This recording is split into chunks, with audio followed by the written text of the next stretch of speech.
ദൂരത്തും ചാരത്തും ഈ ശബ്ദപരിധിയിൽ ഞങ്ങളെ ശ്രവിക്കുന്ന എല്ലാ മാന്യ ശ്രോതാക്കൾക്കും ദേശനിവാസികൾക്കും ഇവിടെയുള്ള എല്ലാ വ്യാപാരി വ്യവസായ സഹോദരങ്ങൾക്കും ക്രിസ്തുയേശുവിന്റെ നിസ്തുല്യ നാമത്തിൽ ഞങ്ങളുടെ ക്രിസ്തീയ വന്ദനങ്ങൾ ഞങ്ങൾ അറിയിക്കുന്നു. ചർച്ച് ഓഫ് ഗോഡ് ദൈവസഭയുടെ പത്തനംതിട്ട സെന്ററിന്റെ ആഭിമുഖ്യത്തിൽ നടത്തപ്പെടുന്ന മാസം തോറുമുള്ള സുവിശേഷ പ്രവർത്തനങ്ങളുടെ ഭാഗമായിട്ടാണ് ഈ മധ്യാഹ്ന സമയത്ത് ഞങ്ങൾക്ക് ഈ ദേശത്തിൽ സുവിശേഷ സത്യവുമായി കടന്നു വരുവാൻ ഇടയായി തീർന്നത്. യേശുക്രിസ്തു പാപികളെ രക്ഷിക്കുന്നു, യേശുക്രിസ്തു രോഗികളെ സൗഖ്യമാക്കുന്നു, യേശുക്രിസ്തു നീറുന്ന മനസ്സുകൾക്ക് ആശ്വാസം നൽകുന്നു. 2000 വർഷങ്ങൾക്ക് മുൻപ് ഗലീലയ കടലോരങ്ങളിലും യെരുശലേമിന്റെ തെരുവീതികളിലും മുഴങ്ങിക്കേട്ട ഒരു ശബ്ദമുണ്ട്. അത് നസറായനായ യേശുവിന്റെ ശബ്ദമാണ്. റോമ ഗവൺമെന്റിന്റെ കീഴിൽ ഗലീലയ പ്രവിശ്യയിൽ ഏറ്റവും അധികം പീഡിപ്പിക്കപ്പെട്ടുകൊണ്ടിരുന്ന ഒരു സമൂഹം, റോമ ഗവൺമെന്റിന് ടാക്സ് കൊടുക്കുവാൻ വേണ്ടി മാത്രം അധ്വാനിക്കേണ്ടുന്ന സാഹചര്യത്തിൽ രാപകലില്ലാതെ വെയിലും ചൂടും വകവയ്ക്കാതെ അധ്വാനിച്ച് ഭാരപ്പെട്ട് വൈകുന്നേരങ്ങളിൽ തങ്ങളുടെ ഭവനങ്ങളിലേക്ക് നിരാശയോടെ മടങ്ങുന്ന അധ്വാനിക്കുന്ന ഒരു സമൂഹത്തെ നോക്കിക്കൊണ്ട് യേശു കർത്താവ് ഇങ്ങനെ വിളിച്ചു പറഞ്ഞു: അധ്വാനിക്കുന്നവരും ഭാരം ചുമക്കുന്നവരുമായുള്ളവരെ, നിങ്ങളെല്ലാവരും എന്റെ അടുക്കൽ വരുവിൻ, ഞാൻ നിങ്ങളെ ആശ്വസിപ്പിക്കും. ആ യേശുവിന്റെ ഇമ്പശബ്ദം, ആശ്വാസ ശബ്ദം ഇന്നും ജനജീവിതങ്ങളെ രൂപാന്തരപ്പെടുത്തിക്കൊണ്ടിരിക്കുന്നു. നാം ആയിരിക്കുന്നത് കലുഷ്യമായ ഒരു സാമൂഹ്യ വ്യവസ്ഥിതിയിലാണ്. മദ്യവും മയക്കുമരുന്നും മധുരാശിയും ഈ സമൂഹത്തെ കാർന്നു തിന്നുമ്പോൾ, ലഹരി മനുഷ്യ ജീവിതത്തെ ഒരു ക്യാൻസർ പോലെ ബാധിച്ചിരിക്കുമ്പോൾ, കുടുംബങ്ങളുടെ സമാധാന അന്തരീക്ഷം ഈ തലമുറ നിമിത്തം നശിച്ചുകൊണ്ടിരിക്കുമ്പോൾ, നാം ദൈനംദിനവും പത്രമാധ്യമങ്ങളിലൂടെ കണ്ടുകൊണ്ടിരിക്കുകയാണ് വളരെ കലുഷ്യമായ അരാജകത്വം നിറഞ്ഞ ഒരു സാമൂഹ്യ വ്യവസ്ഥിതിയിൽ നമ്മുടെ സമൂഹം മുൻപോട്ട് പോകുമ്പോൾ, ഇതിൽ നിന്ന് വിടുവിക്കപ്പെടുവാൻ എന്താണ് മാർഗം? എന്താണ് രക്ഷയ്ക്കായുള്ള മാർഗം? അത് യേശുക്രിസ്തുവിന്റെ മാർഗമാണ്. ആ യേശുക്രിസ്തുവിന്റെ മാർഗത്തെ കുറിച്ച് ഈ ദേശനിവാസികളുമായി പങ്കുവയ്ക്കുവാനും നിങ്ങളെ ക്രിസ്തുവിലേക്ക് ആഹ്വാനം ചെയ്യുവാനുമാണ് ഞങ്ങൾ ഇന്ന് പകൽ നിങ്ങളുടെ മധ്യയായിരിക്കുന്നത്. തുടർന്ന് ഞങ്ങളെ അല്പസമയം ശ്രദ്ധയോടെ ശ്രവിച്ചാലും ഞങ്ങളുടെ കർത്താവിന്റെ ദാസൻ പാസ്റ്റർ കെ.എം. തോമസ് നിങ്ങളോട് അല്പസമയം ദൈവവചനത്തിൽ നിന്ന് സംസാരിക്കും. ബഹുമാന്യരായ എല്ലാ നാട്ടുകാർക്കും ഈ പ്രത്യേക സമയത്ത് ഞങ്ങളുടെ മധ്യാഹ്ന വന്ദനങ്ങളെ അറിയിക്കുന്നു. ഈ പ്രദേശത്ത് ഇങ്ങനെ സുവിശേഷ പ്രവർത്തനത്തോടുള്ള ബന്ധത്തിൽ ഞങ്ങൾക്ക് ചില പ്രിയപ്പെട്ടവർക്കൂടെ ആയിരിക്കാൻ വലിയവനായ ദൈവം ഇടയാക്കിയ ദൈവകൃപയെ ഓർത്ത് ദൈവത്തെ സ്തുതിക്കുന്നു. കുമ്പളാമ്പുഴ പ്രദേശം സുവിശേഷത്തിന് ഒരു പുതുമയല്ല. ധാരാളം സുവിശേഷീകരണ പ്രവർത്തനങ്ങൾ കേൾക്കുകയും അനുഭവിക്കുകയും ചെയ്യുന്ന ഒരു നാടാണ് കുമ്പളാമ്പുഴ സ്ഥലം. എന്നാൽ കൂടെ ദൈവശബ്ദം കേൾക്കുക എന്നുള്ളത് നമ്മുടെ ജീവിതത്തിൽ നമുക്ക് അനുഗ്രഹമാണ്. ഇവിടെ മുഖവരിയായി ഓർപ്പിച്ചതുപോലെ കർത്താവായ യേശുക്രിസ്തുവിൽ കൂടെയുള്ള നിത്യമായ രക്ഷ അതെങ്ങനെ പ്രാപിക്കുവാൻ കഴിയും, അതിൻ്റെ ഉള്ള സാധ്യത എന്താണെന്നുള്ള കാര്യങ്ങളാണ് ഞങ്ങൾക്ക് ഇന്നേ പകൽക്കാലം ഇവിടെ പറയുവാനുള്ളത്. മറ്റൊരുത്തനിൽ രക്ഷയില്ല. നാം രക്ഷിക്കപ്പെടുവാൻ ആകാശത്തിന് കീഴിൽ മനുഷ്യരുടെ നൽകപ്പെട്ട ഒരേ ഒരു നാമം അത് യേശുക്രിസ്തുവിന്റെ നാമമാണ്. വിശുദ്ധ ഗ്രന്ഥങ്ങളെല്ലാം ഈ ലോകത്തിന്റെ അവസാനത്തെക്കുറിച്ചും അതിന് ശേഷമുള്ള ജീവിതത്തെക്കുറിച്ചൊക്കെ പറയുന്നുണ്ട്. വിവിധ നിലകളിൽ വിവിധ അനുഭവങ്ങൾ കൂടെ അത് രേഖപ്പെടുത്തിയിരിക്കുന്നതായിട്ട് നമുക്ക് കാണുവാൻ കഴിയുന്നുണ്ട്. ഈ ലോകം എന്നും ഇങ്ങനെ മുൻപോട്ട് പോകുമെന്ന് നമ്മൾ ആരും ചിന്തിക്കരുത്. ഈ ലോകത്തിന് ഒരു മാറ്റം സംഭവിക്കാൻ പോകുന്ന കാലഘട്ടം ഏറ്റവും അടുത്തുകൊണ്ടിരിക്കുക. എല്ലാ നിലയിലും നാം നോക്കിയാൽ മനുഷ്യന്റെ സ്വഭാവത്തിന്, പ്രകൃതിയുടെ വ്യത്യാസങ്ങൾ, വനങ്ങളിൽ വിരഹിക്കുന്ന അതേ കാട്ടുമൃഗങ്ങൾ അത് നാട്ടിലേക്ക് ഇറങ്ങി മനുഷ്യനെ കൊല്ലുകയും അനേക നശീകരണ പ്രവർത്തനങ്ങളൊക്കെ ചെയ്യുന്ന ഒരു കാലഘട്ടത്തിലേക്ക് നാം വന്നിരിക്കുമ്പോൾ ഏതോ ഒരു വലിയ മാറ്റം സംഭവിച്ചുകൊണ്ടിരിക്കുന്നു എന്നുള്ള കാര്യം നാം മറന്നു പോകരുത്. ചില വർഷങ്ങൾക്ക് മുമ്പുള്ള ചരിത്രങ്ങൾ നാം പഠിച്ചാൽ കലാലയങ്ങൾ, സ്കൂളുകൾ, കോളേജുകൾ, മറ്റ് ഇടങ്ങളൊക്കെ നാം മനസ്സിലാക്കുമ്പോൾ അവിടെയെല്ലാം സമാധാനപരമായ അന്തരീക്ഷങ്ങളും ഏത് ദേശത്തിന് വേണ്ടി സ്കൂളിൽ കുഞ്ഞുങ്ങൾ കടന്നു പോകുന്നുവോ അത് നടന്ന് വൈകിട്ട് ഭവനത്തിലേക്ക് വരുന്ന ഒരു കാലഘട്ടമായിരുന്നു എന്ന് നമുക്ക് മനസ്സിലാക്കുവാൻ കഴിയും. എന്നാൽ ഇന്നത്തെ കാലഘട്ടം നാം മനസ്സിലാക്കിയാൽ എങ്ങും ഒരു സ്വസ്ഥതയും സമാധാനമില്ലാതെ ഒരു വല്ലാത്ത ഭയാനകമായ അന്തരീക്ഷത്തിലേക്ക് നമ്മുടെ ദേശം മാറിക്കൊണ്ടിരിക്കുന്ന ഒരു കാര്യമാണ്. നമ്മളെല്ലാവരും അത് സമ്മതിച്ചേ പറ്റുകയുള്ളൂ.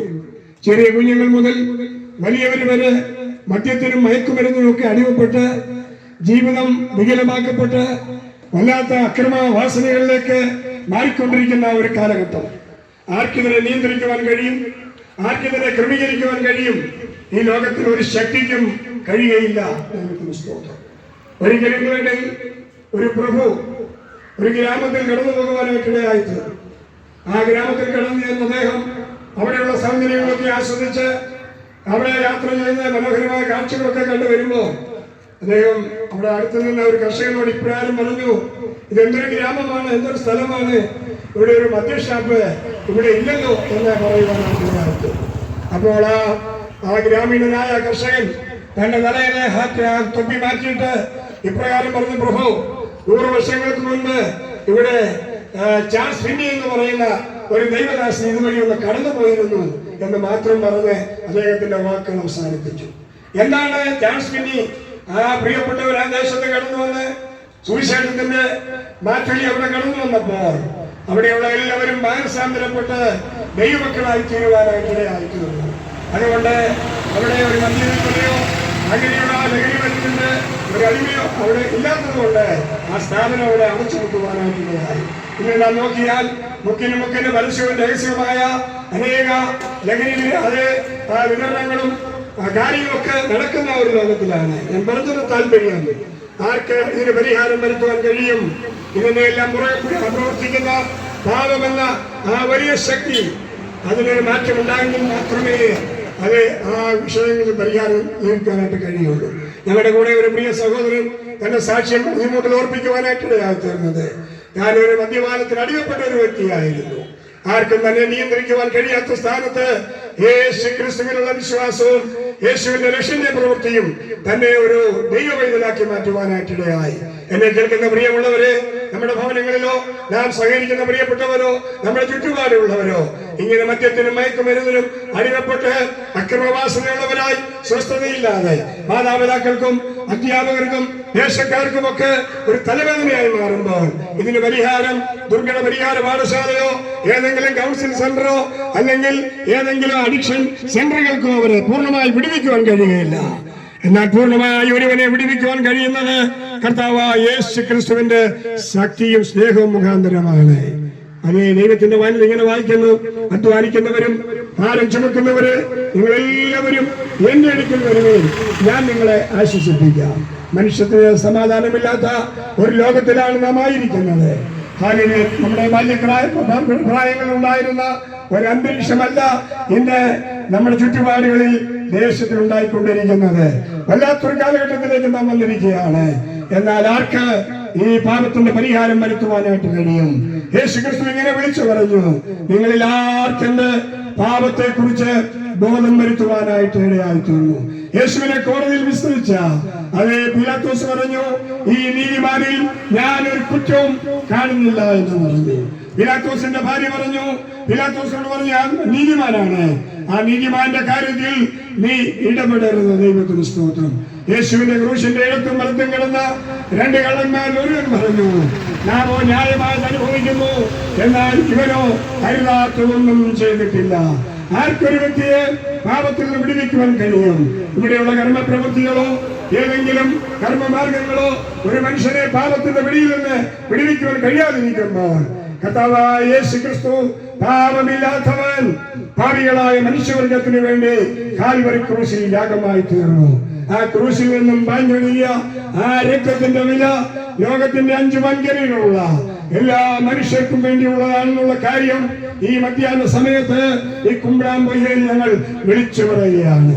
ഇതൊരു ക്രിസ്തീയ മതവിഭാഗത്തിന് വേണ്ടിയോ ഏതെങ്കിലും മതവിഭാഗത്തിന് വേണ്ടിയോ അല്ല യേശു അതേ കാൽവരി ക്രൂശിൽ യാഗമായി തീർന്നത്. മനുഷ്യവർഗത്തിന്റെ പാപത്തെ പരിഹരിക്കുവാൻ, നിത്യസമാധാനം കൊടുക്കുവാൻ, നിത്യതയിൽ കൊണ്ടെത്തിക്കുവാനുള്ള വലിയ രക്ഷണ പ്രവൃത്തിയാണ് യേശു കാൽവരിയിൽ ചെയ്തത്. യേശു കാൽവരിയിൽ കിടന്നുകൊണ്ട് ഇങ്ങനെ പറഞ്ഞു, സകലവും നിവൃത്തിയായി. അതേ, സകലവും എന്താണ് നിവൃത്തിയാക്കിയത്? മനുഷ്യൻ പാപത്തിന്റെ പരിഹാരത്തിന് വേണ്ടി, മോക്ഷത്തിന് വേണ്ടി പല കർമ്മമാർഗങ്ങൾ ചെയ്ത് പരാജയപ്പെടുമ്പോൾ ന്യായപ്രമാണത്തിന് കഴിയാഞ്ഞതിന് സാധിപ്പിക്കാൻ ദൈവം തന്റെ പുത്രനെ ആ സ്ത്രീയുടെ സന്തതിയായി ഭൂമിയിലേക്ക് അയക്കുവാനായിട്ടിടയായി. കന്യകയിൽ അവൻ ജാതനാകുവാനായിട്ടിടയായി. യേശുക്രിസ്തുവിന്റെ ജനനം ഏതാണ്ട് നൂറ്റാണ്ടുകൾക്ക് മുൻപ്, താൻ ജനിക്കുന്നതിന് 750 വർഷം മുമ്പ് പ്രവാചക വര്യന്മാരിൽ കൂടെ വിളിച്ചു പറഞ്ഞു, സ്ത്രീയുടെ സന്തതി അത് കന്യ ഗർഭിണിയായി ഒരു മകനെ പ്രസവിക്കും, അവന് ദൈവം നമ്മോടുകൂടെ എന്നർത്ഥമുള്ള ഇമ്മാനുവേൽ എന്ന പേർ വയ്ക്കും. ഇത് യേശുക്രിസ്തുവിനെ കുറിച്ച് പ്രവാചകന്മാർ പ്രവചിച്ച സകല കാര്യങ്ങളും നിവർത്തിക്കപ്പെട്ടുകൊണ്ടിരിക്കുന്നു. ഇനിയും ചില പ്രവചനങ്ങൾ കൂടി നിവർത്തിക്കപ്പെടുവാനുണ്ട്. ഇനിയും പുരുഷന്മാരെ, നിങ്ങൾ ആകാശത്തേക്ക് നോക്കി നിൽക്കുന്നുണ്ട്. നിങ്ങളെ വിട്ട് സ്വർഗാരോഹണം ചെയ്ത യേശു അവൻ പോയതുപോലെ മടങ്ങി വരുവാനായിട്ടിടയാകും. ഇന്ന് ഇവിടെ ലോകത്തിൽ സമാധാനത്തിന് വേണ്ടി പല കാര്യങ്ങൾ മനുഷ്യൻ ചെയ്യുന്നുവെങ്കിലും യഥാർത്ഥമായ ഒരു സമാധാനം ലഭിക്കുവാൻ പോകുന്നില്ല എന്നുള്ള കാര്യം ഞങ്ങൾ വളരെ വ്യക്തമായി അരക്കിട്ടുറപ്പിച്ച് പറയുകയാണ്. എന്നാൽ ഇവിടെ ഒരു സമാധാനം ഉണ്ടാകും. ഒരു രാജാവ് നീതിയോടെ വാഴും. യേശുവിനെ കുറിച്ചുള്ള പേരിലൊന്നിനാണ് സമാധാന പ്രഭു, അത്ഭുത മന്ത്രി, വീരനാം ദൈവം, നിത്യപിതാവ്. ദൈവത്തിന് സ്തോത്രം. ആ യേശുവിനെ എത്ര വേഗം ഭൂമിയിലേക്ക് മടങ്ങി വരുവാൻ പോവുകയാണ്. തനിക്ക് വേണ്ടി കാത്തിരിക്കുന്ന ഒരു കൂട്ടം വിശുദ്ധന്മാരുണ്ട്. അത് ഒരു യാഥാർത്ഥ്യമായ കാര്യമാണ്. അവരെ ചിലപ്പോൾ ലോകം കള്ളന്മാരെന്നോ അല്ലെങ്കിൽ ആക്ഷേപകരമായ പല പേരുകളിൽ അറിയപ്പെടുമെന്നാൽ അവരെ കുറിച്ച് ദൈവത്തിന് പദ്ധതിയുണ്ട്. കാഹളത്തിന് ശബ്ദം കേൾക്കുമ്പോൾ വിശുദ്ധന്മാർ ഈ ഭൂമിയിൽ നിന്ന് ഉയർത്തെഴുന്നേൽക്കുവാനായിട്ടിടയാവും. അതിനുശേഷം 7 വർഷക്കാലം അതേ പ്രതിഫലം വിഭാഗിക്കുന്ന ഒരു സമയമുണ്ട്. ആ സമയം ഭൂമിയിൽ മഹോദ്രവം, അന്തിക്രിസ്തു. ഇന്ന് ഉപദ്രവം ഒത്തിരിയുണ്ട്. ഒത്തിരി കാര്യങ്ങൾ കൂടെ അക്രമങ്ങൾ, അനീതികൾ ഒത്തിരി പേരെ കൊന്നും മുടിച്ചും കൊണ്ടിരിക്കുന്ന ഒരു കാലഘട്ടമാണ്. എന്നാൽ ആ മഹോദ്രവകാലം എന്ന് പറയുന്നത് ഒരു മനുഷ്യനും സഹിക്കുവാൻ കഴിയാത്ത വല്ലാത്തൊരു കാലഘട്ടത്തിലേക്ക് വരുവാനായിട്ടിടയാവും. ആ 7 വർഷം കഴിയുമ്പോൾ യേശുക്രിസ്തു തന്നെ വിശുദ്ധന്മാരുമായി ഭൂമിയിലേക്ക് കടന്നു വരും. യെരൂശലേമിൽ ഒലിവുമല എന്ന് പറയുന്ന ഒരു മലയുണ്ട്. അവിടെ പാദം ചവിട്ടുവാനായിട്ടിടയാകും. ഒലിവുമല 2ആയിട്ട് പിളരുമെന്ന് അത് വിശുദ്ധ വേദപുസ്തകം പറയുന്നു. ആ ശാസ്ത്രത്തെ അത് അംഗീകരിക്കുന്ന കണ്ടുപിടുത്തങ്ങൾ അത് അവിടെ നടന്ന് സംഭവിച്ചുകൊണ്ടിരിക്കുകയാണ്. ഒലിവുമലയിൽ വലിയൊരു റിസോർട്ട് പണിയുവാൻ വേണ്ടി അതിനുള്ള കാര്യങ്ങൾ ക്രമീകരിച്ച് അവിടുത്തെ ആ മല പരിശോധിച്ചപ്പോൾ അവിടെ ശാസ്ത്രജ്ഞന്മാർ കണ്ടുപിടിച്ചു, ഇവിടെ ഒരു വലിയ പിളർപ്പുണ്ടാകുവാൻ സാധ്യതയുണ്ട്. അങ്ങനെ അവര് ആ ഉദ്യമം ഉപേക്ഷിക്കുവാനായിട്ടിടയായി. അതൊക്കെ വിശുദ്ധ വേദപുസ്തകത്ത് പ്രവചന ഭാഗങ്ങള് അത് വളരെ വ്യക്തമായി അരക്കിട്ടുറപ്പിക്കുകയാണ്. യേശു ഒലിവുമലയിൽ പാദം ചവിട്ടുമ്പോൾ ഒലിവുമല 2ആയി പിളർക്കും. അതിനുശേഷം യെരൂശലേം കേന്ദ്രമാക്കി 1000 ആണ്ട് ഈ ഭൂമിയെ ഭരിക്കുവാനായിട്ടിടയായിത്തീരും. അതിന് സഹസ്രാബ്ദയുഗമെന്നും 1000 ആണ്ട് വാഴ്ചയെന്നും ബൈബിൾ ഭാഷയിൽ ഞങ്ങൾക്ക് പറയുവാനായിട്ട് കഴിയും. ഒരു രാജാവ് നീതിയോടെ വാഴുവാനായിട്ടിടയാകും. അന്ന് സർപ്പം, ആ സർപ്പങ്ങളുടെ ബോധകളിൽ കുഞ്ഞുങ്ങൾ കൈയിടും, ഒന്നും സംഭവിക്കുകയില്ല. സിംഹം ഇന്ന് മറ്റു മൃഗങ്ങളെ കൊന്ന് ഭക്ഷിച്ച് അത് വിശപ്പടക്കുന്നുവെങ്കിൽ സിംഹം കാളയെ പോലെ പുല്ല് തിന്നുമെന്ന് പ്രവചന ഭാഗങ്ങളിൽ വായിക്കുന്നു. ഈ പ്രകൃതിക്ക്, മനുഷ്യനെ, അന്തരീക്ഷങ്ങൾക്കെല്ലാം മാറ്റം വരുത്തുന്ന ഒരേ ഒരു പ്രക്രിയ കർത്താവായ യേശുക്രിസ്തുവിൽ കൂടെ മാത്രമേ നമുക്ക് ലഭിക്കുകയുള്ളൂ. അതുകൊണ്ടാണ് ഈ നട്ടുച്ച സമയത്തും ഞങ്ങൾ ഇവിടെ വന്നും ഈ കാര്യം ഓർപ്പിക്കുന്നത്. ഈ പ്രദേശവാസികളായ നിങ്ങളെ എല്ലാവരെയും ഞങ്ങൾ സ്നേഹിക്കുന്നു. അതിനുപരി യേശു നിങ്ങളെ സ്നേഹിക്കുന്നു. ആ യേശുവിന്റെ സന്നിധിയിൽ കടന്നു ചെന്ന് നമ്മുടെ ജീവിതം ശിഷ്ടായുസ് നിത്യമായി കർത്താവിനോട് വാഴുവാൻ നിങ്ങളെ എല്ലാവരെയും ഞങ്ങൾ ആഹ്വാനം ചെയ്യുന്നു. അങ്ങനെയല്ല, നേരെ മറിച്ചാണെങ്കിൽ നിത്യ നരകമെന്ന ശിക്ഷാവധി വിശുദ്ധ ബൈബിൾ ഇങ്ങനെ പറയുന്നു.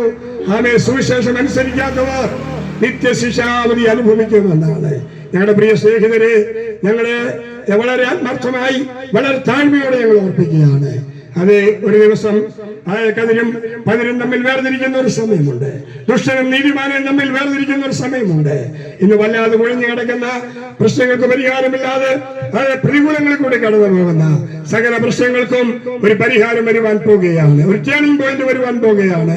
അതാണ് യേശുവിന്റെ മടങ്ങി വരവും അവന്റെ ഭരണവും. ദൈവത്തിന് സ്തോത്രം.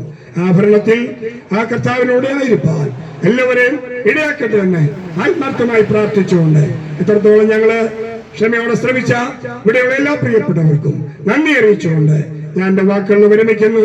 ദൈവം നമ്മെ എല്ലാവരെയും അനുഗ്രഹിക്കുമാറാണ്. ഇതുവരെയും ശാന്തമായ നിലയിൽ ഞങ്ങളുടെ ഈ സുവിശേഷ സത്യങ്ങളെ ശ്രവിച്ച പ്രിയപ്പെട്ടവരോട് നന്ദി അറിയിക്കുന്നു.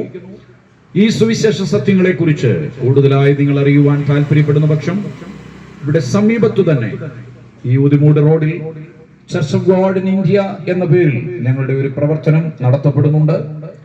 സുവിശേഷ സത്യങ്ങൾ അറിയുവാൻ പ്രാർത്ഥനയ്ക്കായി നിങ്ങൾ ആഗ്രഹിക്കുന്നെങ്കിൽ, സുവിശേഷ സത്യങ്ങൾ അറിയുവാൻ നിങ്ങൾ ആഗ്രഹിക്കുന്നെങ്കിൽ, ഏതെങ്കിലും വിഷയങ്ങൾക്ക് വേണ്ടി നിങ്ങൾ കൗൺസിലിംഗ് ആഗ്രഹിക്കുന്നെങ്കിൽ 24 മണിക്കൂറും പ്രവർത്തന സജ്ജരായ കർത്തൃദാസന്മാർ അവിടെ കുടുംബമായി താമസിച്ച് പ്രവർത്തിക്കുന്നു.